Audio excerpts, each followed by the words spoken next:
So, I know all of us are in some way guilty of this. We're going through our day and we have a lot going on, a lot of stress, things that are piling up in your mind too. Especially if you're anything like me, you might just have so many things going on in your mind where this needs to be done and this thing needs to be taken care of and just a lot of stuff. And then it can happen eventually that it becomes overwhelming where everything just overflows and then you react a certain way. This used to be me back then. I would sometimes get into the state of mind where eventually all of the things that were suppressed or piled up would overboil in that sense, and I would react emotionally to the point of where it became destructive to myself, but also to my relationships. And it's a big cause for many men, especially too. But no matter who you are, really, if you are so ruled by your emotions to where they can just snap you into a version of you you don't even recognize. You're not actually living your life. You're not really in control. Rather, more your emotions are controlling you and you're a slave to them. And this can be a scary thing, if you don't have self control and self regulation, then no matter what life throws at you, it feels like it's uncertain of what the outcome will be.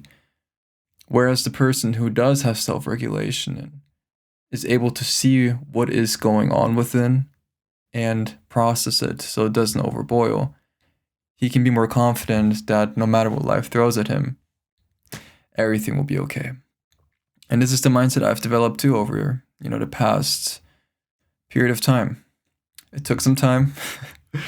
Was a bit painful, of course, too, but I had to be honest with myself.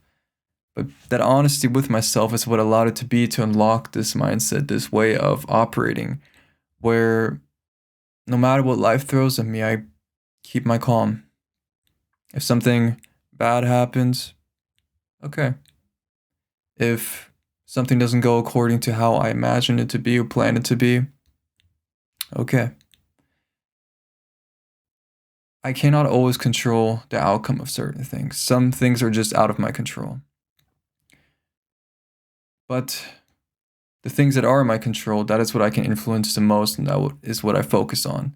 So if something happens that's out of my control, I'm not going to sit here and pity myself or blame myself the whole time and get all upset about it. I'm going to see, okay, this is what happened. Could I control it? No. Okay. What is in my control? This and this. Okay. Then I will do this and this. And this allows you just to have a bit more peace of mind of not needing to stress yourself out so much to where you are constantly acting out of emotion. You keep yourself cool, and it also allows other people to trust you because you trust yourself with your own emotions. It requires time. It requires time to actually sit with yourself and see what is there. And especially with a life where you're constantly being, let's say, asked for your attention. People are always saying you need to be here now and you need to do this, and then this responsibility comes up and this person depends on you. It makes you never have the time to really sit with yourself. And when you do have the time, you mostly then spend it on your phone or in front of the TV or with other things that don't actually benefit you.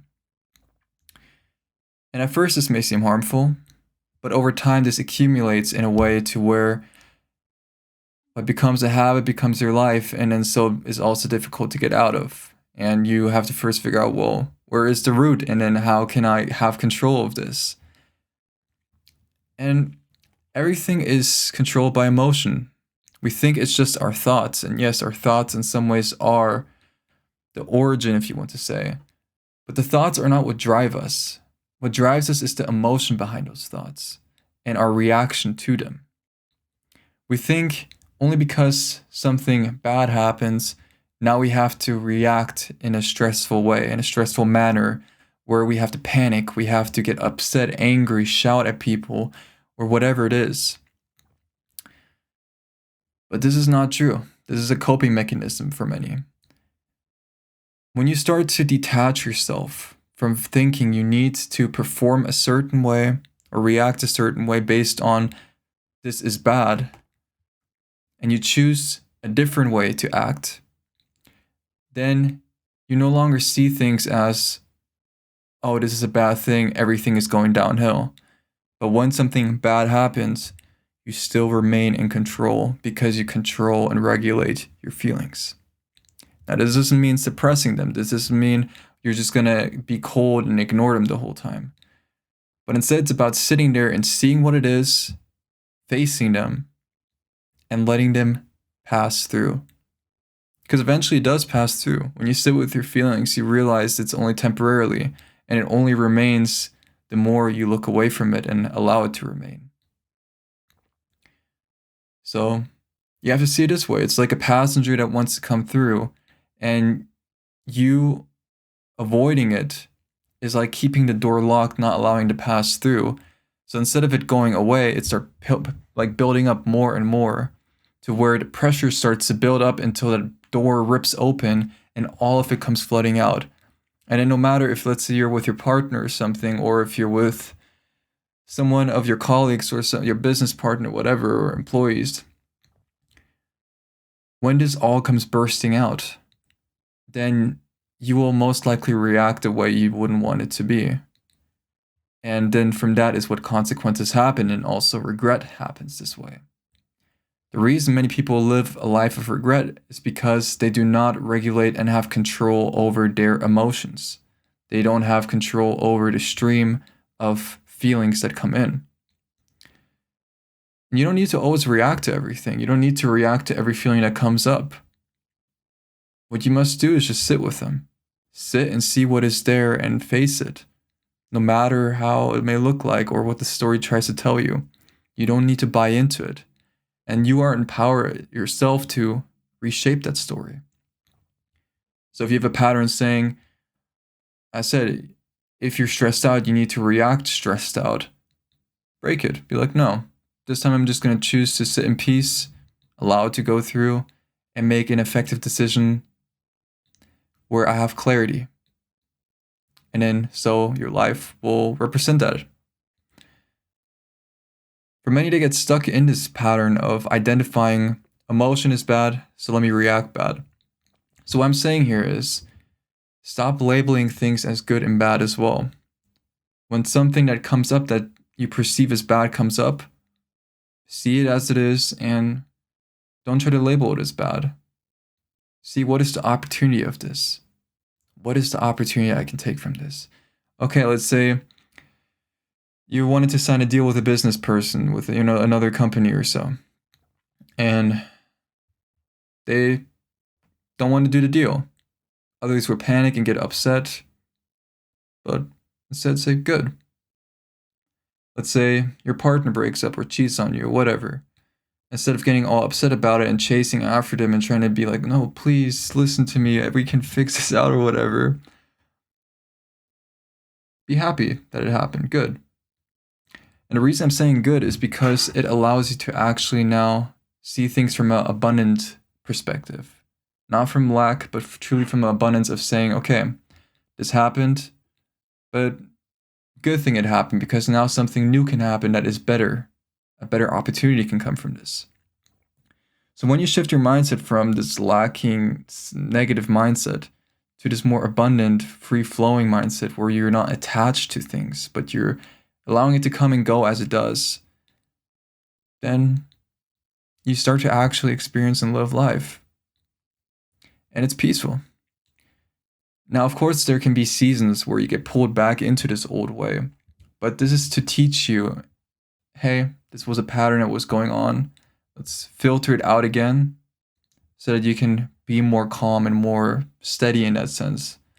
And it's like a filtering in that sense where it happens over and over until it's not necessary anymore. And you no longer repeat the pattern because you no longer identify with that pattern as an individual who is living that pattern. So yeah,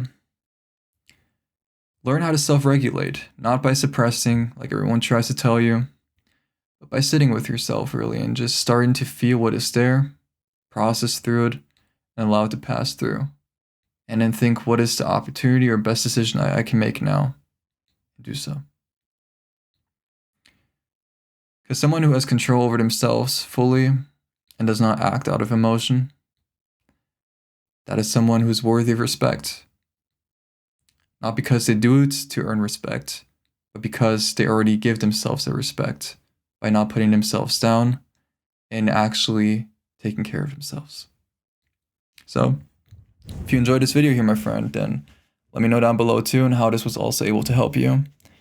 And if you're also dealing with certain things like this where you want to somehow learn to regulate your emotions, or if there's some sort of block, let's say, in your life where you feel like there's just this one tiny thing that I cannot get a hold of understanding why it's there, how to overcome it, then down below you can find my link to my calendar and you can book a fitting time for you to where we will see you come in with what it is that you're experiencing. I'll give you clarity on it, and then from there we can then also see if it's fitting for both sides and discuss how working together could look like. So if this sounds interesting for you, then down below you can find my link and book a time. But either way, my friend, have a wonderful day and stay safe. And always remember, remain in truth. Much love, my friend.